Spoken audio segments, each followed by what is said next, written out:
పరిశుద్ధ గ్రంథము నుండి హెబ్రీయులకు రాసిన పత్రిక 9వ అధ్యాయం మొదటి నుండి కొన్ని వచనాలు చదువుకుందాం. దాదాపుగా 10 వచనాలు చదవచ్చు, 11, 12 వరకు కూడా చదవచ్చు. కొంచెం చదవండి. హెబ్రీయులకు రాసిన పత్రిక 9వ అధ్యాయం మొదటి 12 వచనాలు చదవండి. హెబ్రీయులకు రాసిన పత్రిక 9వ అధ్యాయం మొదటి నిబంధనకైతే సేవా నియమములను ఇలోక సంబంధమైన పరిశుద్ధ స్థలమును ఉండెను. ఎలాగనగా మొదట ఒక గుడారం ఏర్పరచబడెను. అందులో దీపస్తంభమును బల్లయు దాని మీద ఉంచబడిన రొట్టెలను ఉండెను. దానికి పరిశుద్ధ స్థలం అని పేరు. రెండవ తెర కావల అతి పరిశుద్ధ స్థలమును గుడారం ఉండెను. అందులో సువర్ణ ధూపార్తియు అంతటను బంగారు రేకులతో తాపబడిన నిబంధన మందస్సమును ఉండెను. ఆ మందస్సములో మన్నాగల బంగారు పాత్రయు చిగురించిన అహరోను చేతికరయు నిబంధన పలకలను ఉండెను. దానిపైని కరుణాపీఠమును కమ్ముకొనుచున్న మహిమగల కెరూబులుండెను. వీటిని గూర్చి ఇప్పుడు వివరముగా చెప్పవల్ల పడదు. ఇవి ఇలాగూ ఏర్పరచబడినప్పుడు యాజకుడు సేవ చేయించు నిత్యమును ఈ మొదటి గుడారంలోకి వెళ్ళుదురు కానీ సంవత్సరమునకు ఒక్కసారి మాత్రమే ప్రధాన యాజకుడు ఒక్కడే రక్తము చేత పట్టుకొనుచు రెండవ గుడారములోకి ప్రవేశించును. ఆ రక్తము తన కొరకును ప్రజల అజ్ఞాన కృతముల కొరకును అతను అర్పించును. దీనిని బట్టి ఆ మొదటి గుడారం ఇంకా నిలుచుండగా అతి పరిశుద్ధ స్థలములో ప్రవేశించు మార్గము బయలుపరచబడలేదని పరిశుద్ధాత్మ తెలియజేయుచున్నాడు. ఆ గుడారము ప్రస్తుత కాలమునకు ఉపమానముగా ఉన్నది. ఈ ఉపమానార్థమును బట్టి మనసాక్షి విషయంలో ఆరాధకునికి సంపూర్ణ సిద్ధి కలగజేయలేని అర్పణలను బలులను అర్పింపబడుచున్నవి. ఇవి దిద్దుబాటు జరుగు కాలం వచ్చే వరకు విధింపబడి అన్నపానములతోనూ నానా విధములైన ప్రక్షాళనంతోనూ సంబంధించిన శరీరాచరణములు మాత్రమే ఉన్నవి. 12. అయితే క్రీస్తు రాబోచున్న మేలుల విషయమై ప్రధాన యాజకుడిగా వచ్చి తానే నిత్యమైన విమోచన సంపాదించి హస్తకృతము కానిది అనగా ఈ సృష్టి సంబంధము కానిదియు మరి ఘనమైనదియు పరిపూర్ణమైనదియునైన గుడారము ద్వారా మేకల యొక్కయు కోడల యొక్కయు రక్తముతో కాక తన స్వరక్తము చేత ఒక్కసారే పరిశుద్ధ స్థలంలో ప్రవేశించెను. ఎలయనగా మేకల యొక్కయు ఎడ్ల యొక్కయు రక్తమును మైలపడిన వారి మీద ఆవు దూడ బూడిద చలుటయు శరీరశుద్ధి కలుగునట్లు వారిని పరిశుద్ధపరిచిన ఎడల నిత్యుడగు ఆత్మ ద్వారా తను తాను దేవునికి నిర్దోషినిగా అర్పించుకున్న క్రీస్తు యొక్క రక్తము నిర్జీవ క్రియలను విడిచి జీవం గల దేవుని సేవించుటకు మీ మనసాక్షిని ఎంతో ఎక్కువగా శుద్ధి చేయును. చిన్న మాట ప్రార్థించండి. ప్రేమ స్వరూపి నమ్మదగిన మా తండ్రి, ఈ పునరుత్థాన దినములో మిమ్మల్ని సేవించుటకు మీరు మాకు ఇచ్చిన అమూల్యమైన సమయాన్ని బట్టి స్తోత్రం చెల్లిస్తున్నాం. మీ లేఖనాలలో ఉన్న అనేక సత్యాలను మీ ఆత్మ ద్వారా బయలుపరుస్తూ మమ్మల్ని అందరినీ మీ రాకడకు సిద్ధపరుస్తున్న విధానం బట్టి స్తోత్రం చెల్లిస్తున్నాం. కుడి వచ్చిన మమ్మల్ని అందరినీ శిలువలో ఉన్నటువంటి మీ మర్మాన్ని మాకు బయలుపరిచి మీ కొరకు జీవించే కృపను మెండుగా అనుగ్రహించమని మా ప్రభు రక్షకుడైన యేసుక్రీస్తు వారి అతి శ్రేష్టమైన నామం ద్వారా స్తుతించి ప్రార్థిస్తున్నాం పరమ తండ్రి. ప్రియమైన వారులారా, మీకందరికీ ప్రత్యేకమైన వందనాలు. దాదాపు ఈ సంవత్సరం అంతంలో ఉన్నాం మనం. 2024 నవంబర్ నెల కూడా అయిపోతుంది. ఇంకా డిసెంబర్ వస్తే ప్రతి ఇంట్లో సందడే కదా, క్రిస్మస్ అని చేసుకుంటుంటారు. కానీ ప్రతి ఆదివారం యేసు ప్రభుల వారిని మనం ఎందుకు జ్ఞాపకం చేసుకోవాలి? ఇది మనం తెలుసుకోవాలి. ఎందుకు ఆ దినంలో ఆది సంఘములో అయితే దినదినము అని ఉంది.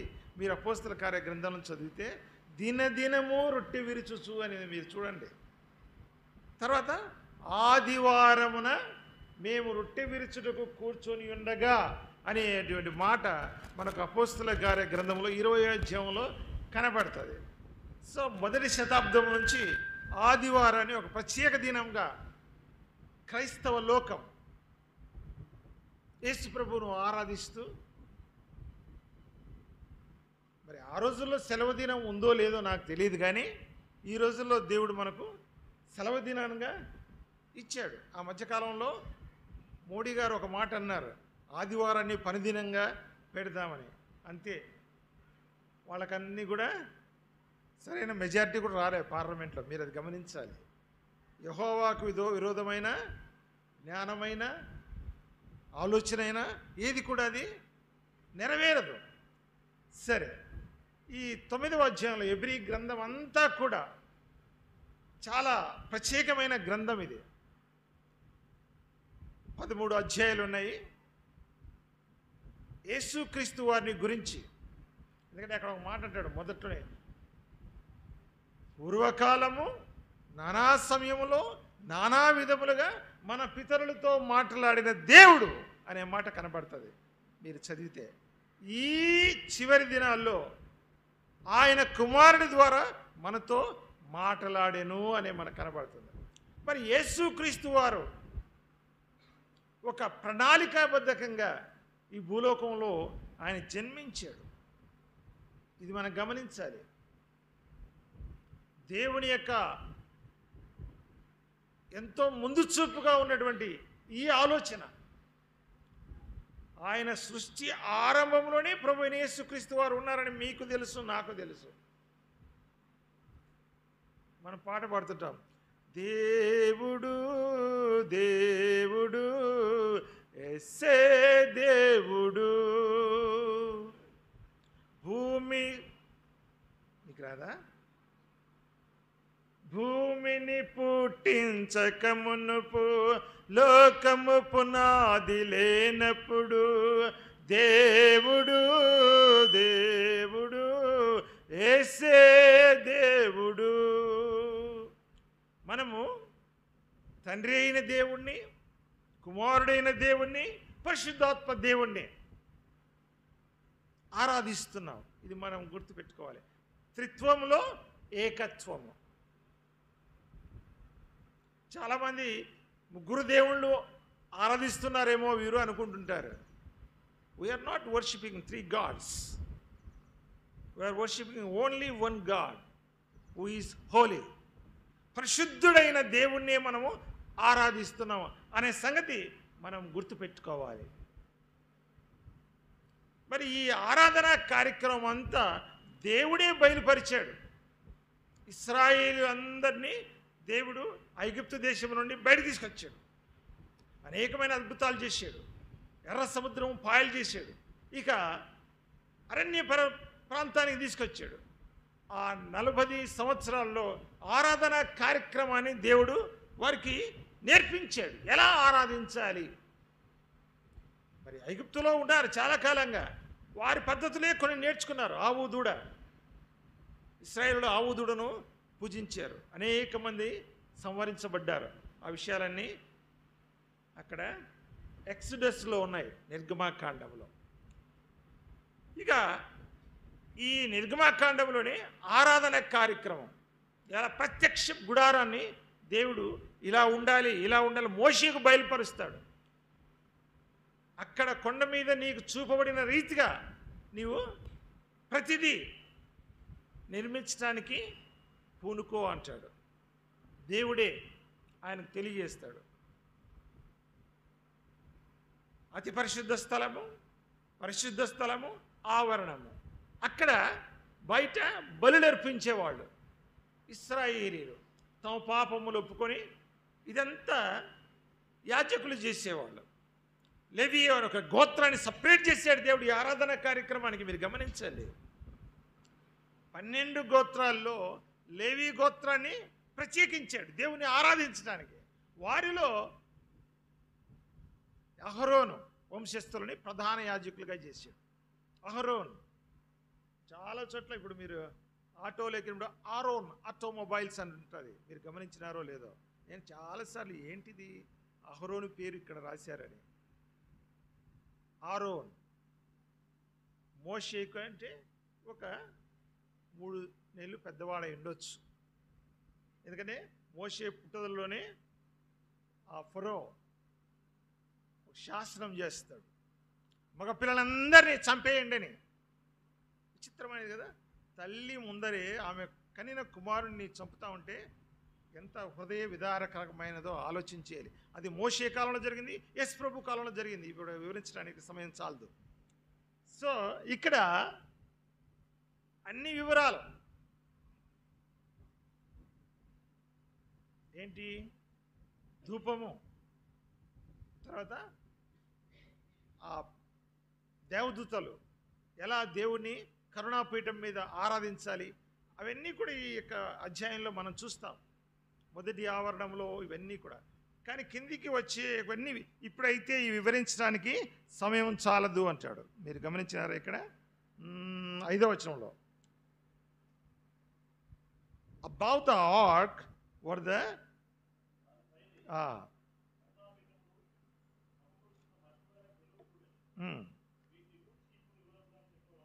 వీటిని గురించి వివరంగా చెప్ప వల్లపడదు అంటాడు. చూడండి ఈ గ్రంథకర్త ఎంత లోతైన విషయాలు తీసుకొచ్చాడో చూడండి. ఇవి లేకుండా మనకు పాత నిబంధన ఏమీ అర్థం కాదు. చాలామంది పాత నిబంధన మనకు కాదు అనుకుంటుంటారు. క్రొత్త నిబంధనలోని విషయాలన్నీ కూడా అక్కడ రాయబడి ఉన్నాయి పాత నిబంధనలో.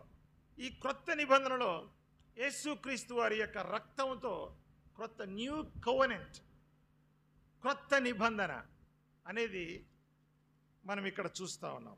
మన కింది వచనాలు చదివితే 11, 12, 13 వచనాలు చదివితే ఇంకా చాలా వివరంగా రాయబడింది. అయితే క్రీస్తు రాబోచున్న మేలుల విషయమై, చూడండి, రాబోచున్న మేలుల విషయమై ప్రధాన యాజకుడుగా వచ్చి. ప్రధాన యాజకుడు మరి యేసుక్రీస్తు లేవి గోత్రంలో పుట్టాడా? ఏమ్మా పుట్టాడా? పలకరేంటి? పుట్టలేదు. యేసుక్రీస్తు వారు యూదా గోత్రంలో పుట్టాడైనా. మరి అయినా కూడా ప్రధాన యాజకత్వం ఈయన అప్పగించాడు ప్రభువు. గమనించండి, ఈయనే ప్రధాన యాజకుడు. లేవి గోత్రంలో పుట్టకపోయినా కూడా మెల్కీసెదెక్, ఎన్నో విషయాలు ఉన్నాయి పరిశుద్ధ గ్రంథంలో, లోతైన విషయాలు. యేసు ప్రభు వారి యొక్క జన్మ వృత్తాంతమే ఒక ఆశ్చర్యకరమైన విషయం. అన్ని లేఖనాల ప్రకారమే జరిగాయి. అహాజు కాలంలో ప్రవచనం నెరవేర్పుగా, ఇదిగో కన్యక గర్భవతి అయి కుమారుని కని ఆయనకు ఏం పేరు పెట్టదంట? ఇమ్మాన్యుయల్. ఇమ్మాన్యుయల్ అంటే గాడ్ ఈజ్ విత్ us, దేవుడు మనతో కూడా ఉంటాడు. అందుకే పాట పాడతాడు, ఇమ్మానుయేలు రక్తము ఇంపైనయుతగు, ఓ పాపియందు మున్గుము పాపంబు పోవును, యేసుండు నాకు మారుగా ఆ సిల్వ జావగా. యేసు ప్రభు వారు ఆ సిల్వ మరణము ఊహిస్తేనే ఒళ్ళు గగ్గురుపాటు అవుతుంది. మీరు నేను పుట్టకముందే ప్రభువారు చనిపోయారు.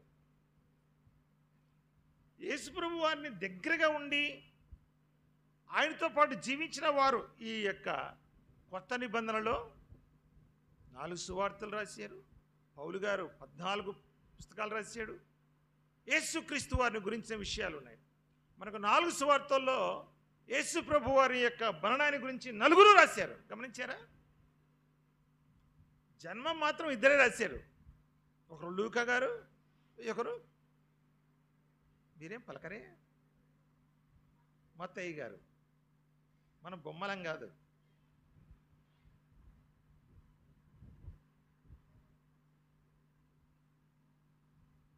ప్రభువైన యేసుక్రీస్తు వారి యొక్క ఈ యొక్క మరణము లేకపోతే అవమానము యూదుల చేత పరిసయ్యుల చేత ఎలా ద్వేషించబడ్డాడో 4 సువార్తల్లో వ్రాయబడ్డాయి. మరి యెరూషలేం వీధుల్లో యేసుప్రభు వారు సిలువ మోసుకుంటూ అందరూ ఆడవాళ్ళు పాపం అయ్యో అయ్యో అయ్యో, ఎందుకంటే కరుణా హృదయులు ఆడవాళ్ళు పాపం బాధపడుతుంటే సోడిచ్చి ఓడ్చుకోలేరు, వెంటనే పిలుస్తారు. అట్లా యెరూషలేం కుమార్తెలు యేసుప్రభు వారిని చూసి దయ చూపుతా ఉంటే ఆయన ఏమన్నాడు? యెరూషలేం కుమార్తెలారా, ఏమన్నాడు ఆయన? నా కోసం మీరు ఏడవద్దమ్మా. ఎవరి కోసం ఏడవమన్నాడు?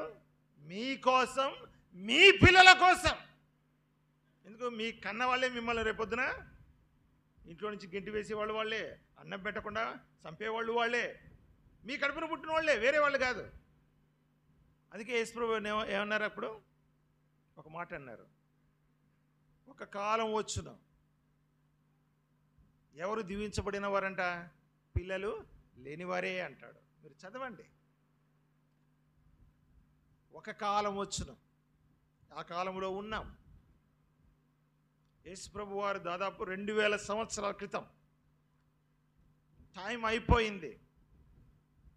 అబ్రహాము మొదలుకొని మీరు దావీదు వరకు చూసినా కూడా, దావీదు మొదలుకొని ఇశ్రాయేలు బబులోను కొనిపోబడిన సమయం, అలాగే మరి బబులోన్ తర్వాత యేసుక్రీస్తు వారి యొక్క జననం వరకు అన్నీ 2 సంవత్సరాలు. ఇప్పుడు కూడా 2 సంవత్సరాలు కాలం అయిపోయింది. అనేకులు ప్రభునందు విశ్వాసం ఉంచి పరలోక రాజ్య సంబంధులుగా ఆయన వారిని పాపం నుండి, సైతాను బంధకం నుంచి విడిపింపజేసి దేవుని పిల్లలుగా చేస్తూ ఉన్నాడు. ఈ రోజుకి యేసుక్రీస్తు వారి యొక్క రక్తం ప్రతి మనుష్యుని వారి యొక్క నిర్జీవ క్రియలు విడిచిపెట్టి, ఇది మనం గమనించాలి, శరీర సంబంధమైన క్రియలు విడిచిపెట్టి నిజదేవుని యందు ఆనందించుతూ నిజదేవుణ్ణి ఆరాధించడానికి దేవుడు మనకు ఈ సమయం ఇచ్చాడు. సిలువలో నేనుండవలసిన స్థలములో మీరున్నారు. నా చేతులు చేసినటువంటి ఈ ఘోర పాపానికి మీ చేతుల్లో మేకులు, నా పాదములు ఎక్కడికెక్కడికో నడిచాయి, చేయరాని కార్యములు చేసాయి. అందుకు ఆయన పాదాల్లో మేకులు, మామూలు మేకులు కాదవి, రకరకాలుగా వివరిస్తుంటారు అందరూ. ఈ కాలంలో భక్తులు ఎక్కువైపోయారు.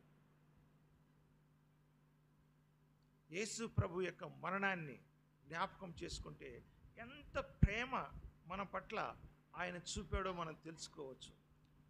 వెలకట్టలేనిది ఆయన ప్రేమ వాస్తవంగా. అయితే పాపుల ఎడల ఆయన ప్రేమను మనం చూస్తే దానికి మనం వెలకట్టలేం. విలువైనది ఘనమైనది వేరెవ్వరివ్వనిది నీ ప్రేమని చితివా.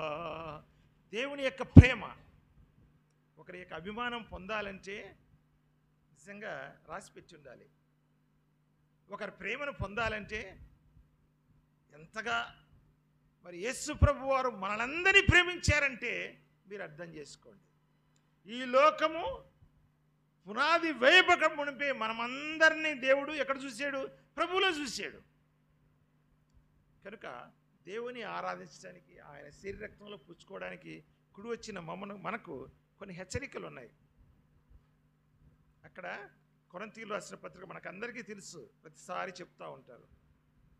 11వ అధ్యాయంలో పౌలు గారు చెప్తారు, నేను మీకు అప్పగించిన దానిని ఎవరి వలన పొందాను? సంఘస్థుల నుంచి పొందలేదు, పెద్దల నుంచి పొందలేదు. ఎవరి వల్ల? ప్రభువే నాకు ఇచ్చాడు. ఇది మనం తెలుసుకోవాలి. నేను మీకు అప్పగించిన దానిని, యేసు ప్రభు తాను అప్పగింపబడేటువంటి రాత్రి ఏమన్నాడు? ఒక రొట్టెని ఎత్తుకొని దాన్ని విరచకుండా పంచడానికి వీలు లేదు. విరవబడిన శరీరం ప్రభువారిది, నలగొట్టబడిన శరీరం. ఒకటి తక్కువ 40 కొరడా దెబ్బలు, మామూలు కొరడాలు కాదు అవి. రోమా సామ్రాజ్యంలో యేసు ప్రభు వారిని నేరస్తునిగా అక్కడ పెట్టారు. ఎలాగా? యేసుప్రభు వారికి ఒక ముళ్ళ కిరీటం పెట్టారు. వాళ్ళంతా రక్తమే, ఆయన శరీరం అంతా కూడా బయటకు తీసుకొచ్చారు. అప్పుడు పిల్లలు ఏమన్నాడు, ఇదిగో ఈ మనుష్యుడు మీరు నేరం మోపారు ఈయన మీద, దేవదూషణ చేస్తున్నాడని, దేవునితో సమానముగా తను తాను ఈ claiming himself as equal to God, దేవునితో సమానంగా చేస్తున్న వీళ్ళకి కోపం వచ్చింది ఇశ్రాయేలుకి. మీకు ఒకటి తెలుసా, నేడు కూడా ఇశ్రాయేలుడు యేసుప్రభుని నమ్ముకోలేదు. నేడు కూడా వాళ్ళకి శనివారమే సబ్బాత్ దినం, నేడు కూడా ఆదివారం పని దినం ఇజ్రాయెల్ దేశంలో ఇప్పటికీ ఉంది. అది ఇజ్రాయెల్ దేశం, ప్రపంచం అంతా చూస్తున్నారు వాళ్ళ పవర్ ఏంటో. ప్రత్యేకించబడినట్టు జనాంగం, అబ్రహాం, ఇస్సాకు, యాకోబుల సంతతి వాళ్ళు. సరే, అది వేరే విషయం. యేసుక్రీస్తు వారి యొక్క మరణాన్ని, పునరుత్థానాన్ని జ్ఞాపకం చేసుకున్నట్టుకు మనం కూడి వచ్చినాం. ఆ పాత్ర మన దగ్గరకు వచ్చినప్పుడు ఏం చేయమన్నాడు పౌలు గారు? మనము స్వపరీక్ష. సోమవారం నుంచి శనివారం వరకు ఎలా బతికాను? కాని మాట ఏమైనా పలికానా? కాని చూపు ఏమైనా చూశానా? నా ఆలోచనలు ప్రభుకు తగినట్టుగా ఉన్నాయా? నా నడక ప్రభుకు తగినట్టుగా ఉన్నదని మనల్ని మనం స్వపరీక్ష చేసుకోమన్నాడు. సెల్ఫ్ ఎగ్జామినేషన్ చేసుకొని అందులో చేయి వేయమన్నాడు. ఎవరైతే అయోగ్యంగా పుచ్చుకుంటారో వారు ఏమవుతారంటే, చూడండి ఒకసారి కొరింథీయులకు రాసిన పత్రిక 11వ అధ్యాయం, ఆ మాటలు అక్కడ ఉన్నాయి, చదివి వినిపిస్తా. కాబట్టి ఎవడు అయోగ్యముగా, గమనించండి, ఎవడు అయోగ్యముగా ప్రభు యొక్క రొట్టెను తినునో. చూడు, ఎవడు అంటే మీరు, నేను, మనమందరం ఉన్నాం అక్కడ. ఎవడు అయోగ్యముగా ప్రభు యొక్క రొట్టెను తినునో, ప్రభు యొక్క రొట్టెను తినునో, లేక ఆయన పాత్రలోనిది త్రాగునో, ఆయన పాత్రలోనిది త్రాగునో, వాడు ప్రభు యొక్క శరీరమును గురించి రక్తమును గురించి అపరాధియగును. అపరాధిని యేసయ్యా కృప చూపి బ్రోవుమయ్యా, నెపమెంచకయ నీ కృపలో అపరాధములను క్షమించు. అపరాధిని యేసయ్యా. ఇలా మనం హృదయపూర్వకంగా దేవుని ఆరాధించాలి. ఏదో ఆచార ప్రకారంగా ప్రతి ఆదివారం వస్తున్నాం కాబట్టి ప్రతి ఆదివారం రొట్టె రసం తీసుకుంటున్నాం, ఆశామాషిగా తీసుకోకూడదు. అయ్యో దేవుడా, ప్రభువా, నా కొరకు మీరు ఎంతగా నలిగిపోయారు. శరీరంలో ఉన్నారు ఆయన కూడా.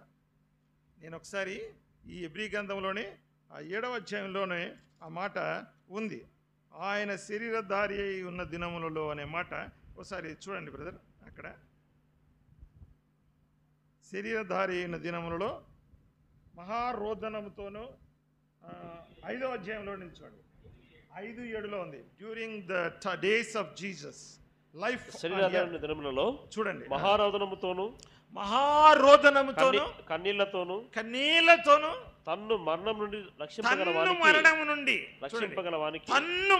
నుండి రక్షింపగలవానికి ప్రార్థనలను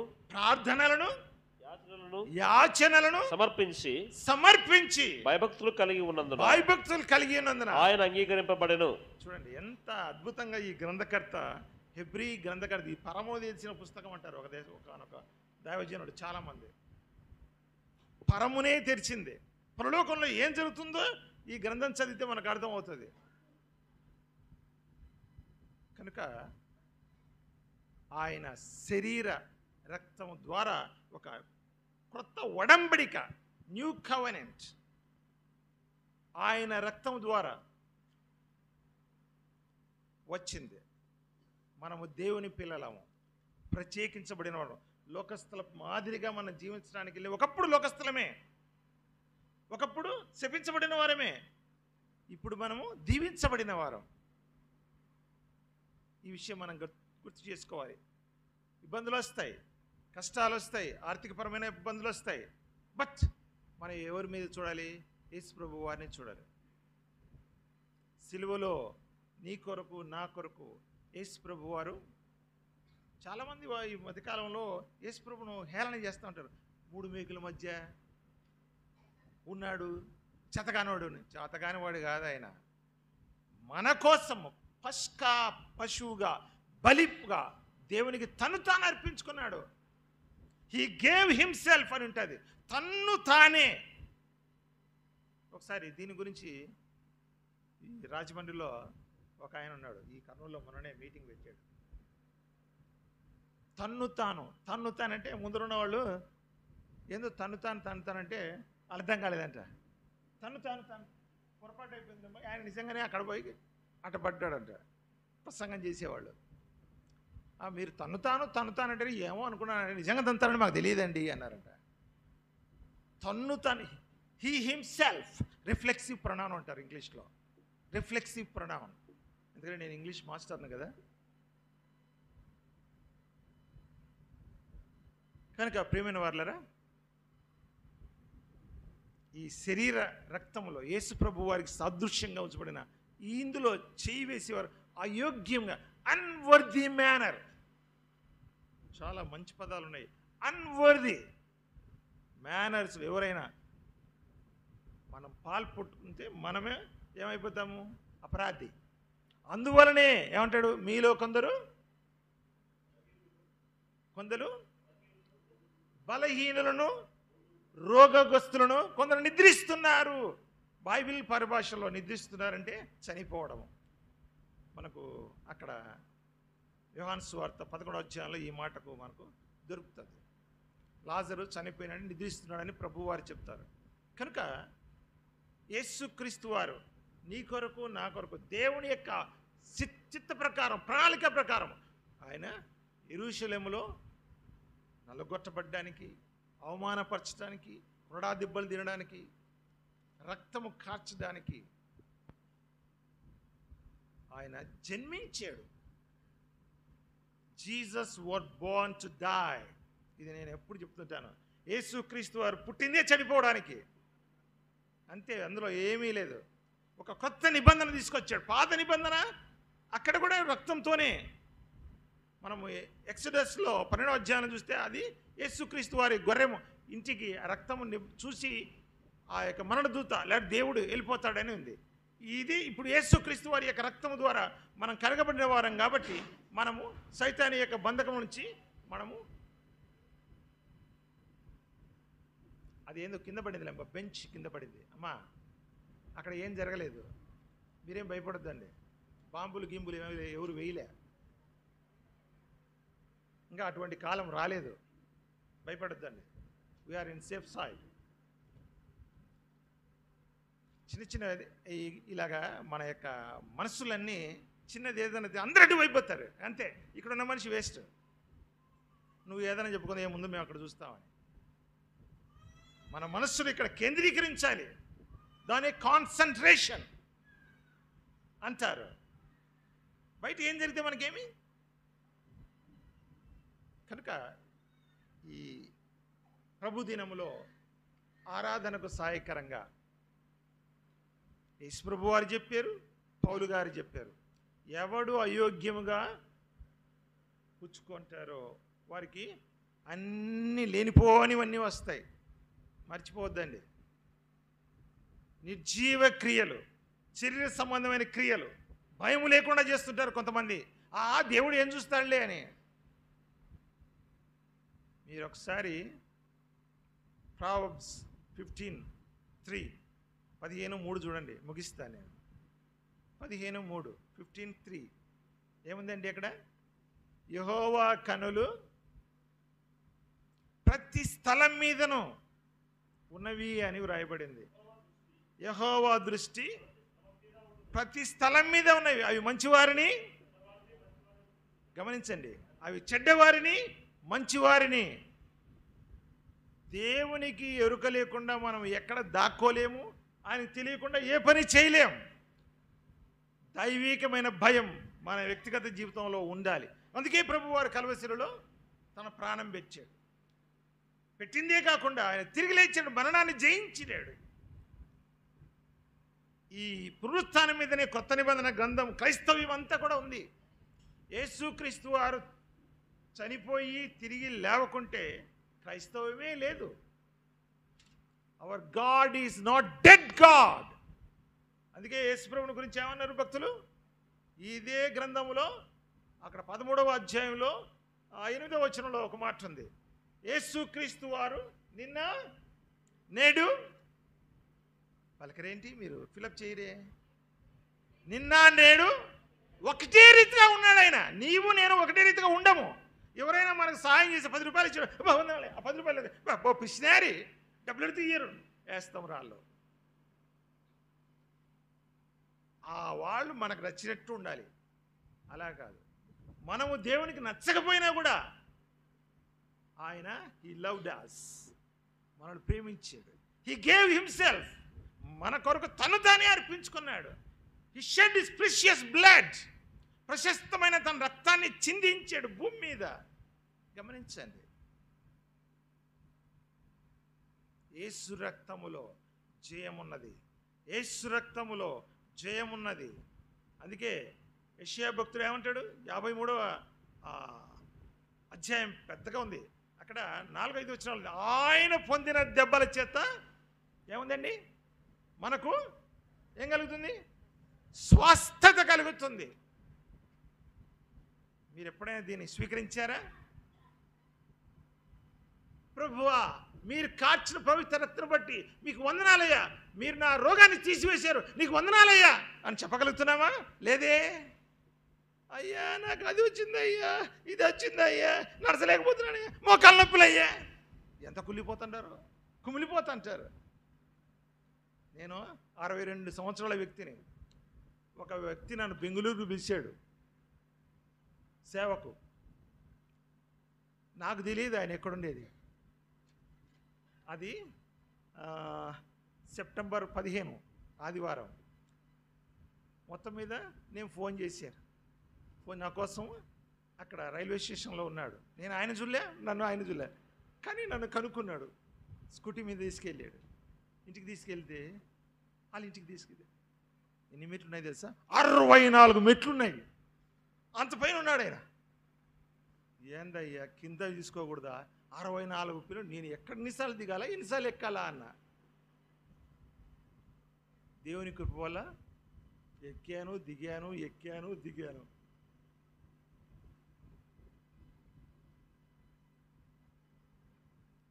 కాబట్టి దేవుడు మనకు ఎల్లప్పుడూ సహాయకారిగా మనతో ఎల్లప్పుడూ ఉంటాడు ఆయన. ఈ విషయాలు గుర్తుపెట్టుకుందాం. యోగ్యమైన రీతిలో ఆ యొక్క రొట్టెను మనం మనసారా హృదయపూర్వకంగా పరిశుద్ధంగా దేవుణ్ణి ఆరాధిస్తూ, ఎందుకంటే మనము ఈ ప్రధాన అసెంబ్లీస్లో కేవలం పురుషులు మాత్రమే ఆరాధిస్తారు. హెబ్రోను మందిరాలు అట్లా కాదు, పురుషులు స్త్రీలు ఆరాధిస్తారు. పెంతెకోస్తు అయితే అందరూ ఆరాధిస్తారు. రకరకాలు ఉన్నాయి. పెంతెకోస్తు అయితే అందరూ లేపుతారు, అందరూ దేవుని ఆరాధించండి అంటారు. ఎవరి సంఘం వాళ్ళది, ఎవరి యొక్క ఆరాధన పద్ధతులు వాళ్ళవి. అందరినీ మనం గౌరవించాలి. అందరూ యేసు ప్రభువునే కొలిచేది, అందరూ యేసు ప్రభువునే ఆరాధించేవారు. మన పద్ధతులు మనకున్నాయి, వారి పద్ధతులు వాళ్ళకున్నాయి. But we are all belongs to one family, that is Jesus family. ఇది నాకు నచ్చుద్ది. మనం అందరం దేవుని కుటుంబము.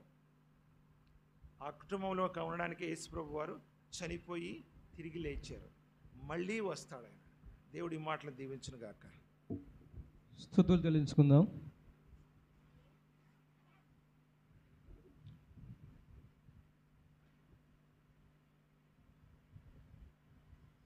ప్రేమ నమ్మకం కలిగిన ప్రభువా, పరిశుద్ధుడైన దేవా, పరలోకమందు అత్యున్నత సింహ